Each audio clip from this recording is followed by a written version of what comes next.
नमस्कार दोस्तों, आज हम सुनेंगे राधा की प्रकाश की खोज की अद्भुत कहानी।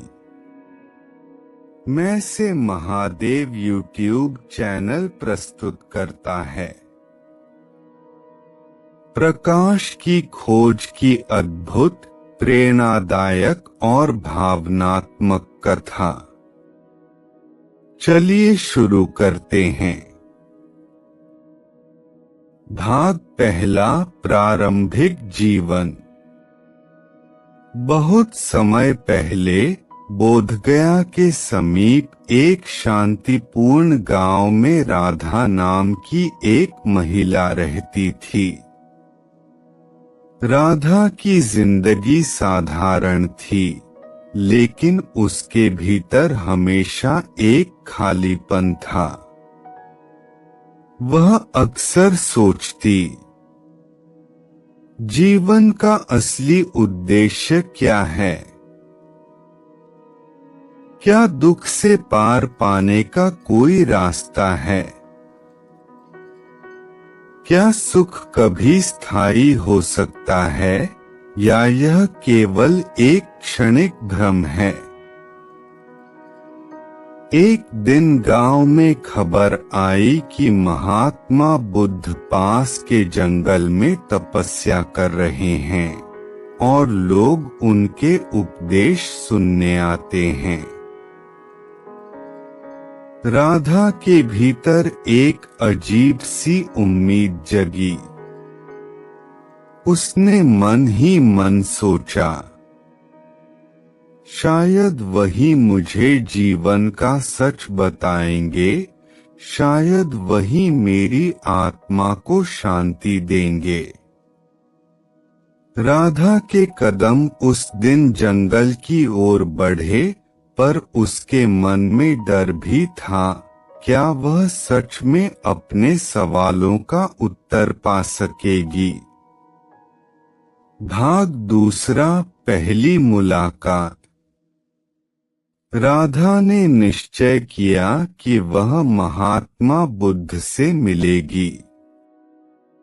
अगले दिन वह जंगल की ओर चली। रास्ते में उसने कई परेशानियां देखीं।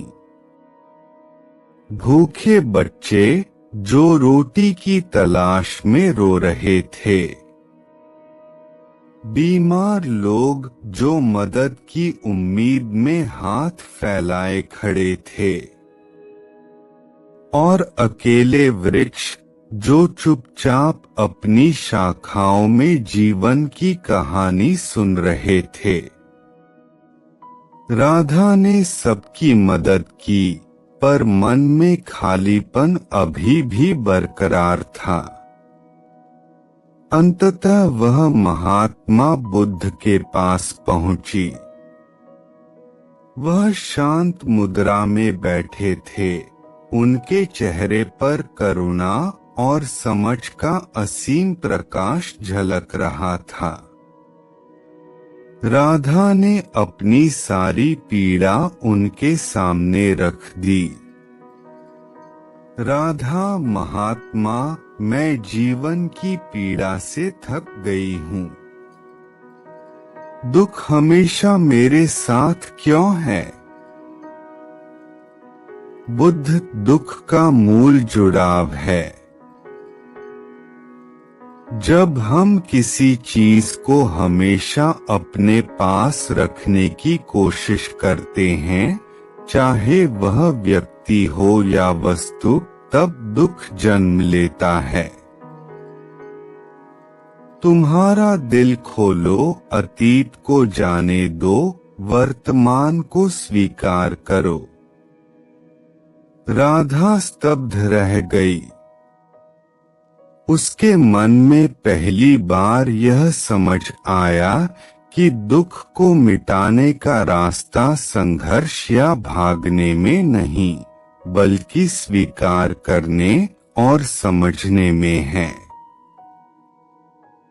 जैसे ओशो कहते हैं, जीवन को समझने का मतलब है उसे बिना किसी प्रतिरोध के अनुभव करना।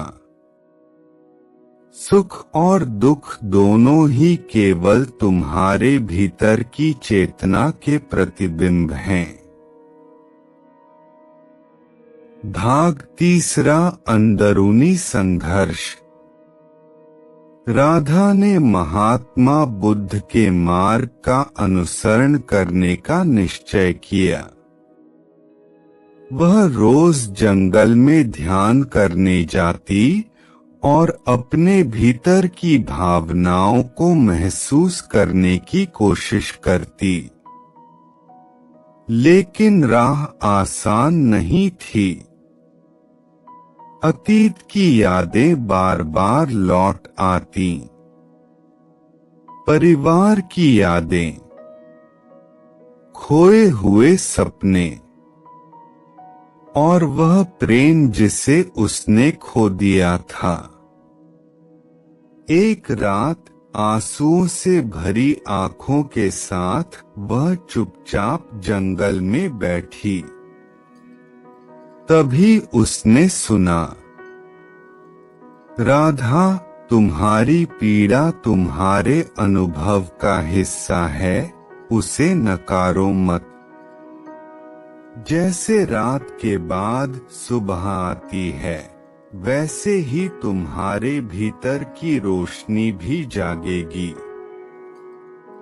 यह आवाज किसी की नहीं थी, बल्कि उसके भीतर की जागरूक आत्मा की थी। राधा ने समझा कि वास्तविक शांति बाहर नहीं, भीतर की समझ और जागरूकता में है। गुरु के शब्दों में कहें तो, जब तुम भीतर की आग से डरना छोड़ दोगे, तभी तुम्हें पता चलेगा कि प्रकाश कभी कम नहीं होता। वह हमेशा तुम्हारे भीतर है। भाग चौथा, परिवर्तन। समय बीतता गया। राधा ने यह सीखा कि जीवन में दुख और खुशी दोनों अस्थायी हैं। उसने अपने गांव लौटकर लोगों की सेवा शुरू की। बीमारों की मदद की, बच्चों को पढ़ाया और जरूरतमंदों का सहारा बनी। लोग कहते थे, राधा अब वही नहीं रही जो पहले थी। उसके चेहरे पर एक शांति है जो सबको छू जाती है। एक दिन गांव के बच्चे उससे पूछ बैठे, बच्चे, माँ, आप हमेशा खुश रहती हैं, दुख कहाँ गया? राधा मुस्कुराई और बोली, दुख तो अभी भी है, पर अब मैं उसे अपने खिलाफ नहीं मानती। जीवन का हर अनुभव केवल मेरी आत्मा को परिपक्व करता है। दुख और खुशी दोनों केवल मेरे साथी हैं और मैं उन्हें सहजता से स्वीकार करती हूँ। जैसे ओशो कहते हैं, जब तुम किसी भी अनुभव को अपने विरोध के बिना स्वीकार कर लेते हो, तभी जीवन का संगीत सुनाई देता है। तब दुख और खुशी केवल तरंगे हैं जो तुम्हारे भीतर की शांति को छू नहीं सकती। भाग पांचवा, अंत का संदेश। राधा की कहानी महात्मा बुद्ध के संदेश का जीवंत उदाहरण बन गई। उसने सीखा कि वास्तविक सुख बाहर नहीं, भीतर की समझ और करुणा में है। उसकी जिंदगी न केवल उसके लिए बल्कि दुख और कठिनाई केवल हमारे भीतर की चेतना की परीक्षा है। जो स्वीकार करता है वही मुक्त होता है। दोस्तों, अगर आपको यह कहानी पसंद आई हो तो लाइक, शेयर और सब्सक्राइब जरूर करें।